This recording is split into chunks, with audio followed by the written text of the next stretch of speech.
For all things outdoors, listen to the father of two, the Jesus-loving TV show hosting hairy, true-blood American redneck, Ben Cole.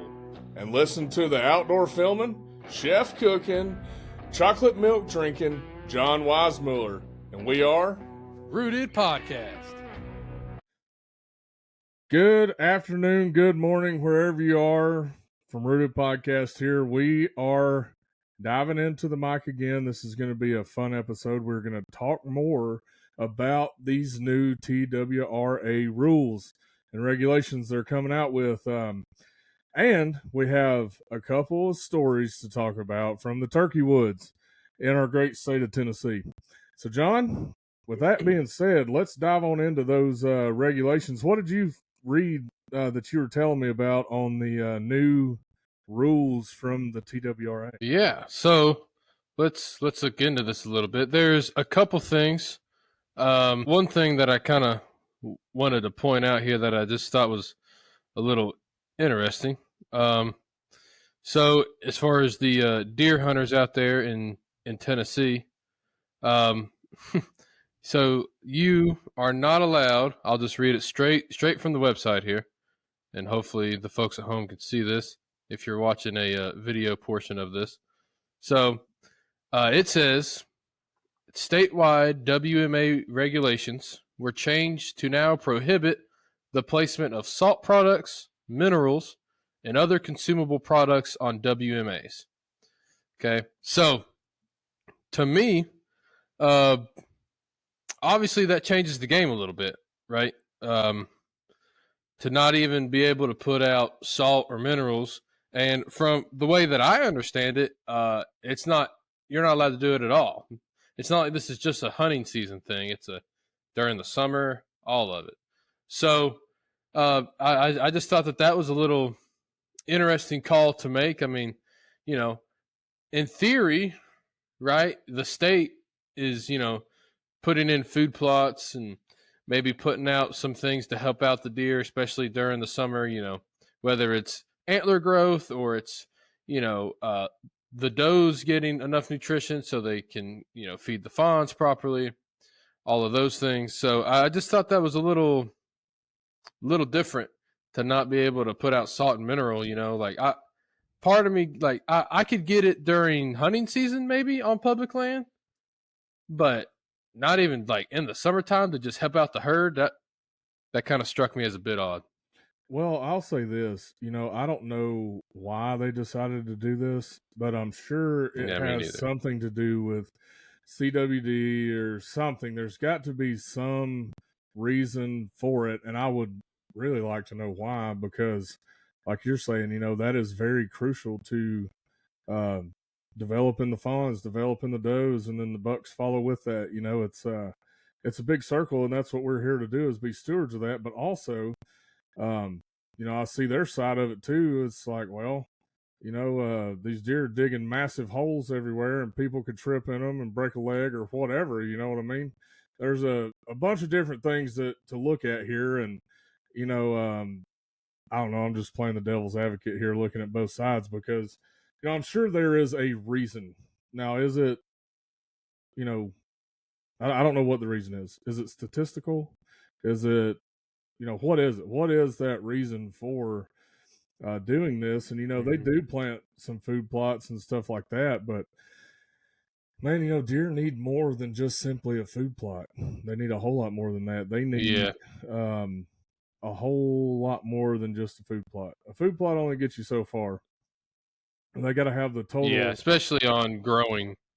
Yeah. Yeah, no, man, they got to have the total package to reach their full potential. But at the same time, now that we know that we can't do that on the public ground, what we're going to have to do is go back to the old school ways of finding these critters, walking in the woods, looking for signs, trails.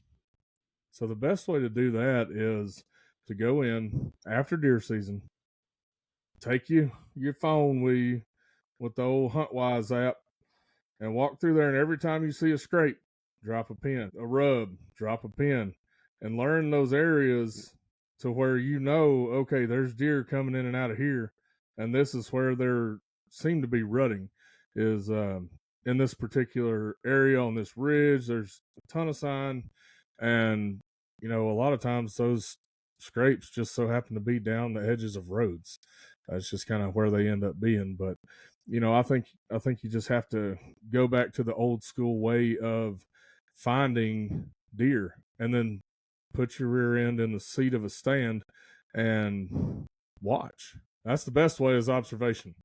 The best way to learn what is there is by sitting in the woods watching what walks by. Yeah, and especially during turkey season too, if you're over there and you're kind of walking around trying to get a bird to hammer off, whenever you're doing that, also be looking for the all the deer sign. What whether it's game trails, whether it's tracks, whether it's old rubs or scrapes or something like that, or just droppings, anything just to kind of help you out and kind of get you going on the right direction. It just the other thing to mention is, so you have the TWRA, but they're not making these rules.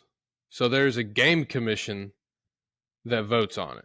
The game commission takes advice from biologists from TWRA, and then these appointed officials vote on it, which is, a whole nother conversation of, do they deserve to be there? What do these people know about wildlife?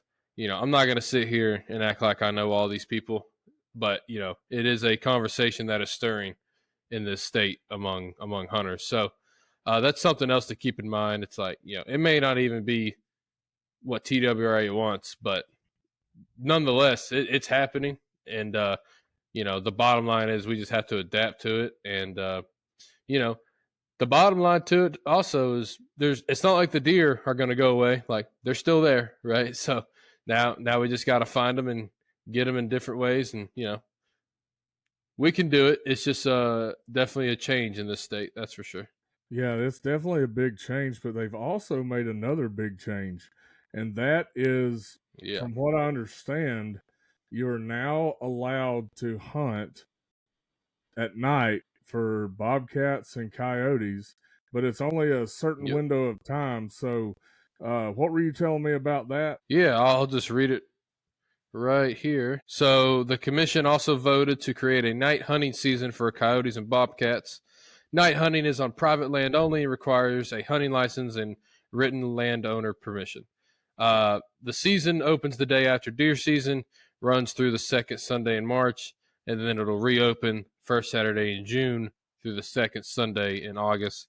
So the hours are, 30 minutes after sunset to 30 minutes before sunrise. So just kind of the flip-flop opposite of normal hunting hours. So the limit for bobcats is 1 per night. The daytime limit of 1 bobcat is separate. So you have the night versus the daytime. Then there's no limit on coyotes. Hunting with dogs is not allowed, and it's only shotguns with no single projectile, so no slugs. You can use night vision and thermal imaging.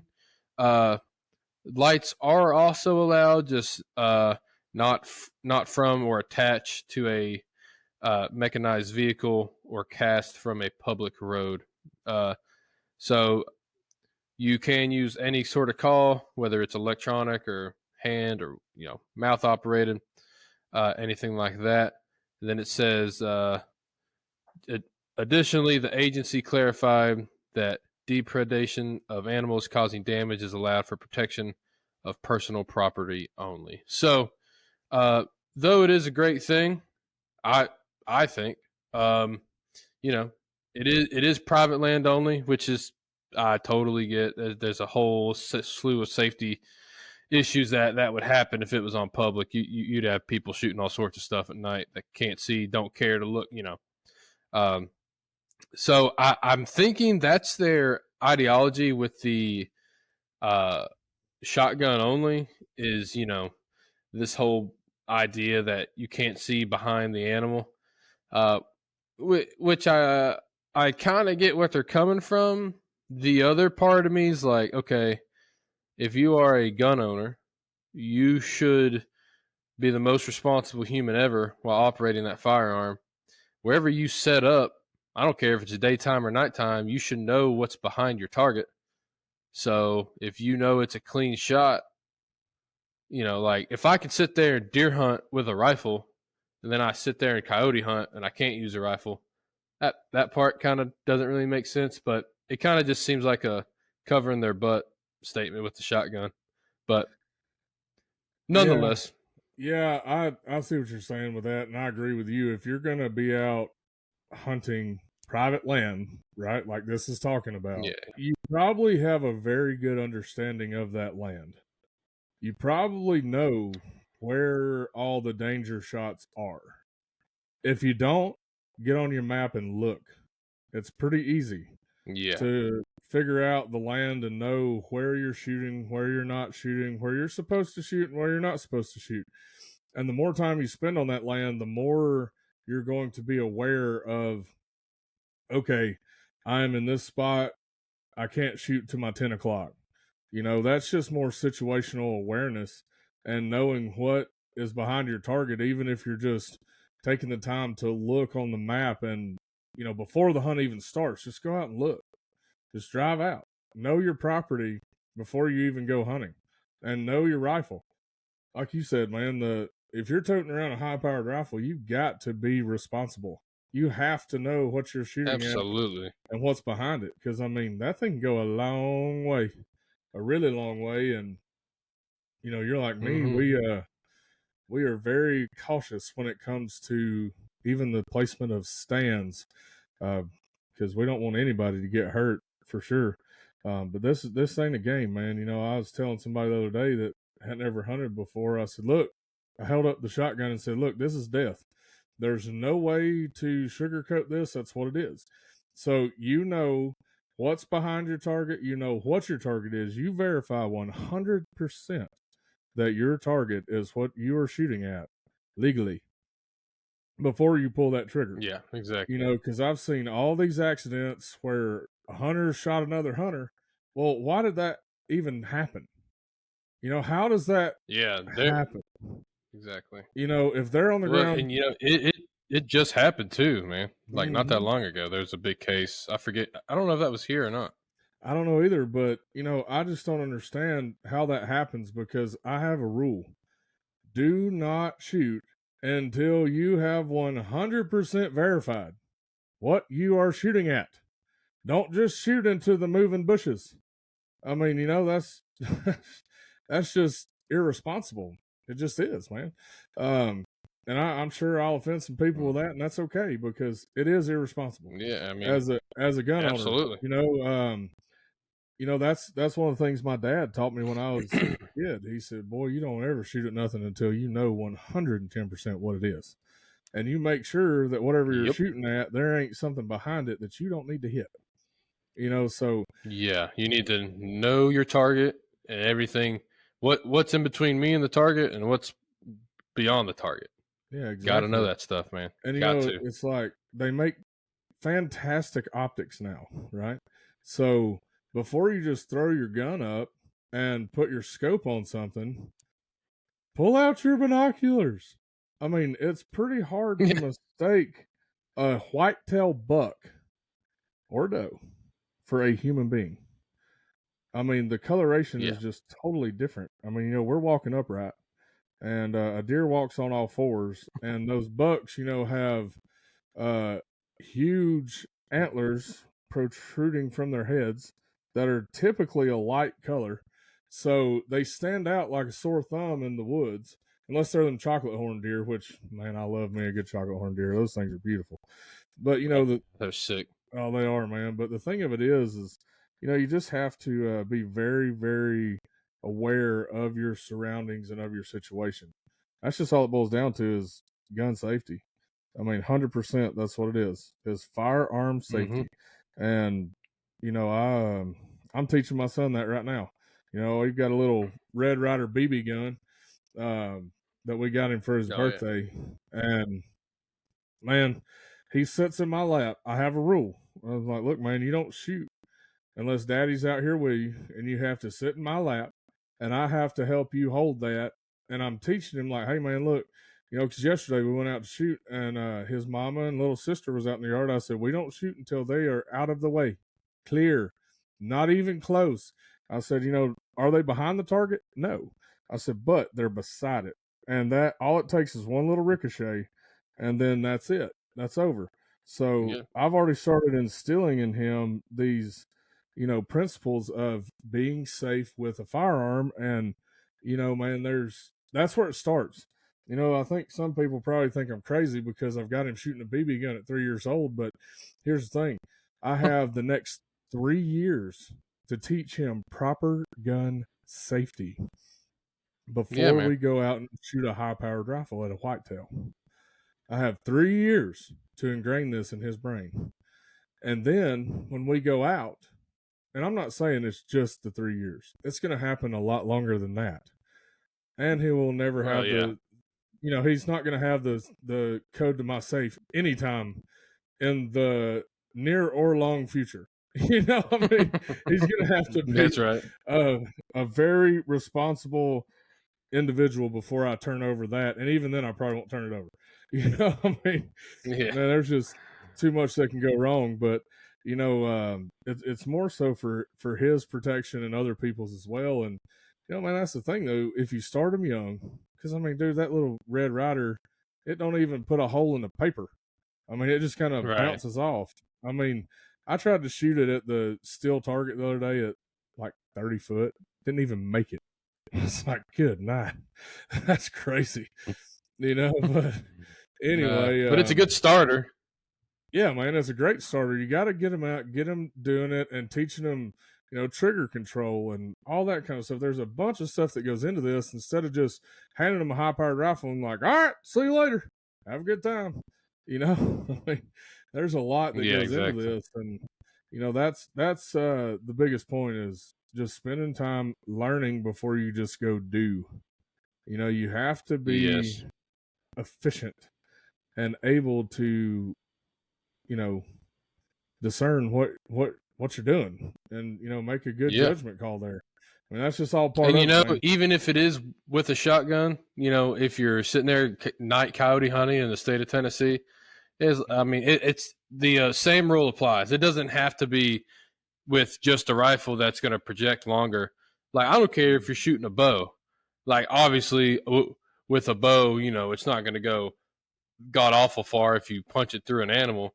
But, it can go pretty darn far because if it passes through, for sure, obviously, because we have all seen you shoot, it passes through, and then it hits that ground and boing, and it just, goes off somewhere. It's like, it doesn't matter what you're shooting. The same foundation principles apply. You got to be safe. You got to know your target, know what's in front of you, know what's behind you, all those sorts of things. Absolutely, man. Well, with our rant on gun safety there, let's dive into a turkey hunt. So tell me about poor little Jeffrey's recent turkey hunt over there. I know he's been having some luck not seeing the turkeys, and then fill us in on what happened on the most recent one. Yeah, so if for those of you who don't know, I'll catch you up to speed just real fast. My wife's uncle Jeff, he's never been turkey hunting. He's never killed a bird. I took him out opening weekend. Long story short, all we saw was hens. We didn't see anything. Really didn't hear anything either. And then I take him out again. We hear a couple gobbles, see a bunch of hens. Nothing happens. And now here we are. I have been seeing birds, seeing one come in all the time. And on the same farm, we've already gotten 3 turkeys. So it's like, okay, the turkeys are back. They're gobbling good. I got one on camera. Let's go out. So we go out. We hear a couple gobbles. I think 2 or 3, maybe 4, whatever. And we're sitting in the blind. We see a hen for a while, and then out of nowhere, another hen. They just start popping out, just bloop, bloop, bloop. And I'm like, oh my goodness, look at all these birds in here, man. There was like 6 or 7 hens. And then here he come. All we saw was tail fan. and just picture perfect everything that you imagine. Sun's going through the fan. He's all blown up, big old turkey. You just see the fan come over the little crest of the hill, and there he is, all blown up in all of his glory, just doing his thing, showing off every reason that we love the wild turkey. So he's just doing his thing, man, and we're just sitting there enjoying it, loving it. And I'm like, all right, Jeff, you have plenty of time. Do not rush this shot. And 2 other things. Don't shoot him in full strut, and don't shoot a hen that's near him. Make sure that his head is clear of all the other stuff, because just like we talked about, it's not only what's behind your target, it's what's in front of it too. So I'm like, we got to make sure that we don't shoot a hen for multiple reasons. 1, it's illegal. 2, you just shot however many other birds that hen has if she's pregnant. And then I don't like to shoot my birds in strut for 2 reasons. 1 reason being you mess up all the feathers and things, which is whatever. But the biggest reason is the part that you're trying to shoot is covered up because he's all shrunken in. So if I can avoid it, I don't shoot the bird in strut. So it's what I'm instructing Jeff to do. We had talked about this before. It's in the moment. I'm just kind of refreshing his mind. I'm like, take your time, dude. Whenever you're ready, let it rip. And we're sitting there, and he's kind of adjusting. I'm kind of getting ready, and the bird saw something, and all the hens took off. But the gobbler stayed there. All right, cool. All the hens are gone. That's awesome. Don't have to worry about shooting any of them, right? And then now the turkey's out of full strut because the hens just flew off. And I'm like, all right, Jeff, perfect. Shoot him. And he gets on, and just like we've all been there, boom! Turkey flies off, clean miss. Didn't even hit a feather, dude. Terrible. Just, you talk about hurt. This poor guy has been out, watched 3 people get a bird, went out again, didn't see nothing, went out now, has finally seen it, heard it, got the show, and just a clean miss. There's, I don't care how good of a shot you are, and Jeffrey's a great shot, man, retired military, all this, that, blah, blah, right? God knows what he's doing. If you have never shot at a turkey head that's always moving, even if they're standing still, they're always kind of beat bopping. That's a tough shot, man. Especially if you've just never seen it, never been in that situation. Your heart's pumping, life's going crazy. Your mind's thinking, oh my God, it's finally happened. I've been waiting. Oh my God, boom. And it's over like that. So, whenever that moment comes, man, you just got to kind of get your emotions in check, focus, aim small, miss small, make that moment count. Another thing, I don't think Jeffrey really patterned his shotgun. So, he shot this gun for years and years, but, you always need to go pattern your shotgun, man. I don't care how long you've had it for. So, he learned that lesson, and nonetheless, he was in high spirits. Everything was awesome. We had a good time, whatever. And then we're like, well, let's go in a couple days. Well, that day comes. He says he'll meet me at my house at, like 4:45. Perfect. Not a problem, dude. Done this 100 times. I get up. It's 5:15. Uh-oh. That's not 4:45. Johnny boy done overslept. I must have done hit the snooze button and turned off all my alarms. And I called him up, and I was like, dude, I'm sorry, man. I was like, hey, man, it's still kind of early enough. We could probably slip on out there. And he's like, man, I'm already on the couch. It's no big deal, whatever. So everything's square. But so we have not been out since. We're hoping to go tomorrow, which by the time this comes out, we hopefully have already went and shot one.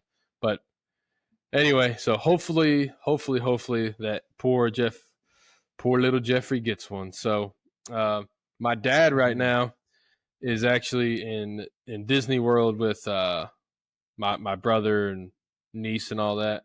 And you may be asking why did I just tell you that? Well, my dad told Jeff that whenever he gets back from his trip, that if he hasn't killed that turkey by then, he's going to go in there and kill it for him. So Jeffrey's kind of in a hurry to get on that bird. As long as your dad don't shoot the wise eye again. Oh, yeah, that's a whole nother story to tell one day. But yeah, my dad did shoot the camera, and that camera still works, folks. Just FYI. Still works. That just goes to show you the resilience of those cameras, man. They're tough. Absolutely tough. So, we just did a hunt over the weekend for some soldiers at the lodge there. Nice. How was that? It was awesome. Absolutely awesome. So it was me and Wes and Todd and then two dudes. I'm not going to name them. But we were out there with the SOX organization. They came through our buddy Scott Graves, and dude, it was awesome. So the first day they hunted up in Waverly, and birds were gobbling everywhere. They just couldn't make it happen. It happens like that. There's a lot of times that in the turkey woods, that is going to be the result, is they're going to gobble their heads off, and then they're just going to be quiet. Just kind of the way it goes. So I was down there disking, getting ready for soybeans and all that stuff, and Wes texted me and said, "Hey, is there any hunters at the lodge?" I was like, just me. I'm down there, just working. I mean, I'm just cutting the ground and getting ready to plant, and because we've already finished up the corn for the year. And man, he's like, "We're coming on down." I said, "Sweet. See you when you get here." I wasn't even planning on guiding, and then I thought, man, why ain't you even thinking of it? You better be there guiding. What you doing? So yeah, exactly. They got there. We sat around for a while, and then I run home and get my vest, take a shower. I'm disgusting. I'm covered from head to toe in dust. So I had to take a shower real quick, get all my turkey hunting gear, just so I could take these guys out. My camera, because I got to film and I got to take photos. That's just kind of my MO. Ran back down there. Well, it turns out we had a new episode coming out for Rooted Television, which is out now, by the way, on Carbon TV. If you got that app, go check us out. But we looked over that. Me and Ryan went through everything. Looked great. And then I decided to drive on back down to the lodge. So I ended up getting there at about 1:15, something like that. Laid my head down at 1:20ish, something like that. And then got back up again at 3:15. So I wasn't sure what time daylight was because I crashed in the cabin across the road, and there's no cell service over there, which is real nice. But man, I was like, well, I'm just going to set it for 3:15 because I'm not going to be the one that's late. I'm not going to be that guy. So I'm going to go ahead and be up and be ripping. I walk outside. Well, all the lights are still off in that other cabin. I thought, oh, shoot. I could have slept another hour, but I didn't. So I'm up now. I'm dressed, ripping on all cylinders. And Wes decides to go across the road, and me and the one guy decide to go back to the graveyard field area and see what we can't drum up back there. We get to walking, dead silence. Not a gobble on the limb. We walk all the way back to the last of the Mohicans, and nothing. Can't get nothing to respond. I mean, just dead silence. I'm thinking, what has happened to these turkeys? Last week or 2 weeks ago, whenever it was opening day, Hammer City, everywhere you turn, there's turkeys gobbling everywhere. And now, here we are, dead silence. And I thought, crap. So, knowing this farm as well as I do, because I spend majority of my time there, I decided that we needed to walk back towards the lodge, just see if we couldn't strike one up on the walk back. We get back into the graveyard field, and my buddy there thought he heard something. I didn't ever hear the gobble, but so there's a gap in between the graveyard field and the soybean field. We got into that gap, and I hear, pow! I was like, oh gosh, we got to sit down right now. And so I instructed him. I was like, let's sit down on this tree right here. You get your gun up. You get ready. You just be ready because this bird's coming because he is by himself. I saw him at this point. He's out in the middle of this soybean field on the high ridge there by himself, no hens, no nothing. I thought, game on, baby. We are in the money now. So I start calling at him a little bit, and he starts hammering.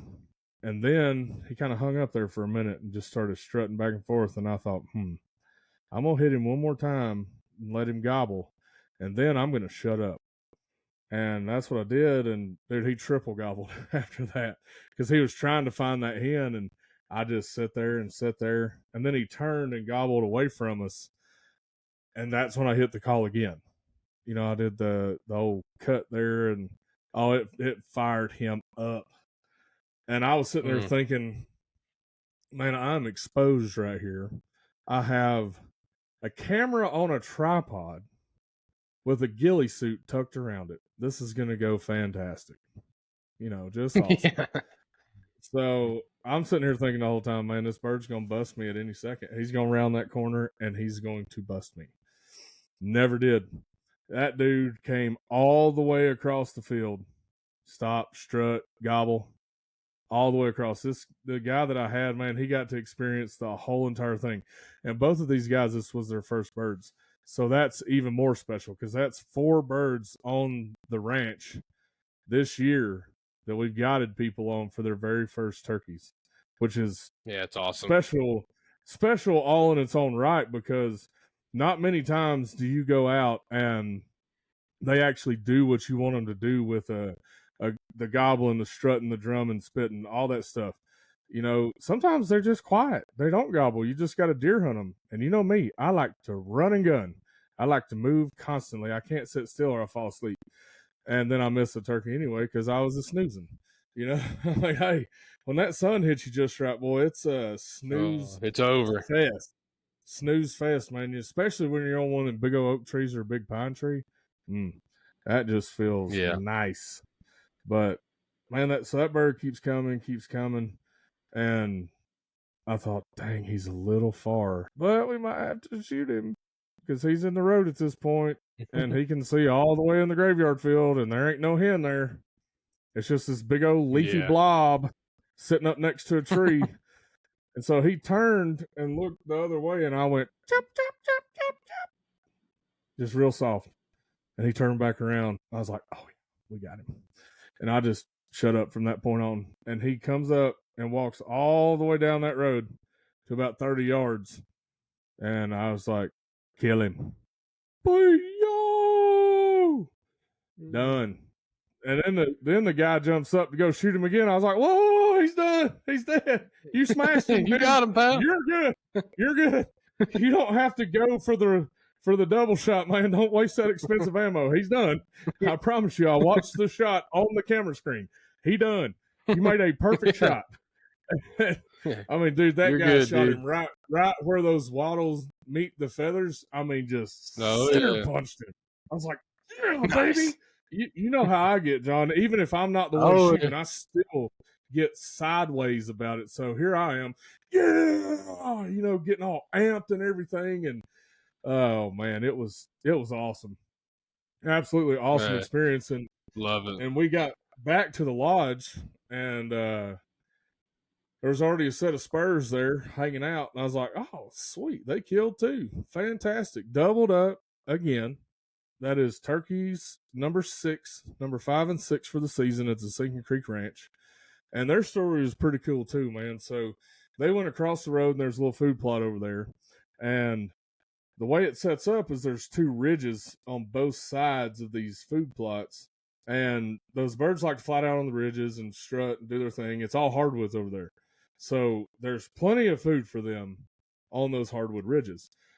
So they walked into that food plot because that's what I told them to do. I was like, look, just go right there and let that be your start point and listen, because, I mean, I have cameras all over that farm. So I'm constantly checking cards, listening, in the places that I don't get cell service, which now, I think I've mentioned this before, but now I'm getting cell service from the Wise Eyes everywhere, John, even in the valley, which is unbelievable. Never had that happen before, and it has just been phenomenal. And so they started off there, had 9 turkeys gobbling. One of them has a beard on him that's probably about as wide as 2 Coke cans sitting next to each other. I mean, a true paintbrush of a turkey. And they had 4 of them come on up, and the guy smashed one of them. So what they did is they flew down and circled them on the ridge, and they saw the hen and the Jake decoy down there, and they're like, oh, this is real. There is a hen down there. And every one of them comes straight down the hill into that food plot. And wow, they laid the hammer down, and then went and tried to get Wes and Todd one, and they got close, but it didn't happen. So, but man, the thing of it was for this trip, it's taking these soldiers hunting. That's what it's all about, man. And one of them was the guy I was with. Was like, man, I can't thank you enough. I said, no, sir, I can't thank you enough. Yeah, because it's people like you that allow me to do what I love the most. It's you guys are the reason we get to do this. You guys are the reason we're free and we get to live this kind of lifestyle. I said, so I am thankful for you, because at the end of the day, man, if we weren't the greatest country in the world, man, getting to do whatever we wanted to do, the freedom is very, very special, and it's something that nobody should take for granted, because it would be a lot different if you were not free. Try to protest in a country where you're not free. Ain't happening. Good luck. Yeah. So anyway, man, it was just an awesome hunt. Both those guys were just pumped out of their minds, and keeps the batting average of Sinking Creek Ranch on turkeys at 100% for 2 years. So that's awesome. I know the day's coming. I know the day's coming where I'm gonna get bamboozled, but for right now, I'm gonna be pumped. Yeah, I heard that. Yeah, just ride the highlights there, baby. Hey, man, listen. The thing of it is I don't have to worry about the highs and lows of hunting, because I'm on a constant high from Jesus, constantly. That's right. On that, man. Yeah, I am very competitive, and sometimes, turkeys do get the best of me. They beat me, and then I get angry. Well, yeah. The reality of it is that's just human nature, and yeah, I just like being full of Jesus, man. That right there is why I hunt, is because I'm in His creation, and I get to watch it unfold every single morning. There's nothing greater than that. And then, with all these, like, you look at a turkey and you see how iridescent the feathers are, right? Or you look at us and see how we're so vastly different. You look at all the different duck species across the world. Every one of them are different, and they're all beautifully made. You can't tell me that there is not a God when you look around and see all this stuff. You can't tell. I'm not going to listen, because there's no denying that God is real when you stop long enough to look and you see all these different things, especially in the woods. Especially in the woods, man. I mean, even if you're not in the woods. Oh, yeah. Look at the dude next to you. Beautifully and wonderfully made, man. It's just what it is. Just what it is. I'm telling you right now, we did not come to where we are by 2 rocks banging together. It's like, oh, well, hey, we started life right then. Yeehaw. I'm never going to buy into that, but I do buy into the Bible, and I will take it for exactly what it says, because I'm not a theologian, man. I'm not a preacher. I'm not any of that stuff, man. I'm just no redneck that genuinely loves Jesus and is thankful for everything, man, because I don't deserve any of this. I don't deserve the brotherhood I've got with you. I don't deserve nothing. I don't deserve anything, man. I'm a sinner. That's just all there is to it. But I am beyond thankful for everything He's blessed us with. I mean, buddy, He has blessed us with a lot, and that's the truth. At the end of the day, man, we just got to keep on keeping on and give Him the glory everywhere we go, and the highs, lows, and all of it, because sometimes things happen to bring you back to Him when you're slipping off the sidewalk. You know what I'm saying? That's it. Oh, Yeah, I've been there, pal, and buddy, so has he. yeah. Oh yeah, man. Hey, look, man, I've slipped off more sidewalks than I can care to count, and still, man, I'm still tripping on my shoestrings all the time. And he's there every time to catch me before I hit the ground. Every time, he's got his Yep, arms wrapped around me before I hit the ground. Every single time, it always works out. Every time it works always. out.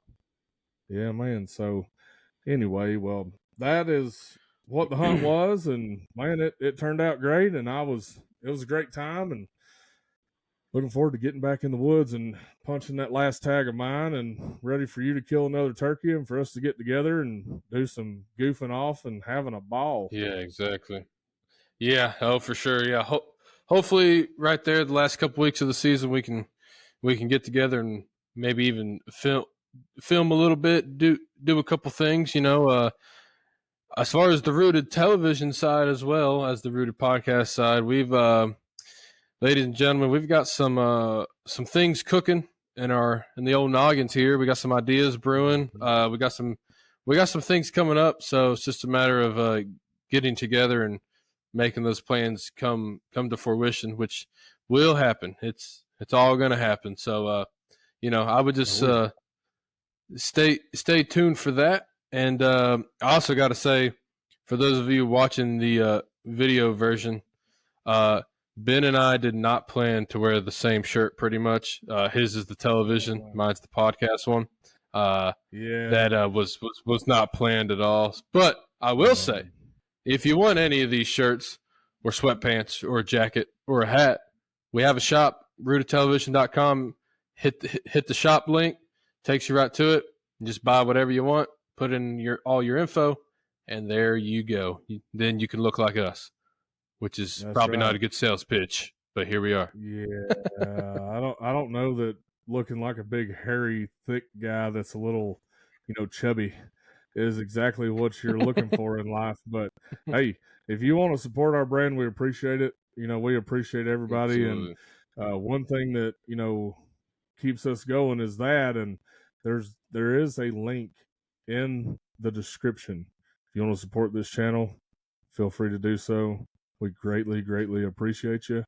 And with that, the redneck is out. See y'all. For all things Rooted Podcast and Rooted Television, and I mean hats, shirts, hoodies, and other merch, check out our friends at CH Lone Star Pro and the link that is in our description.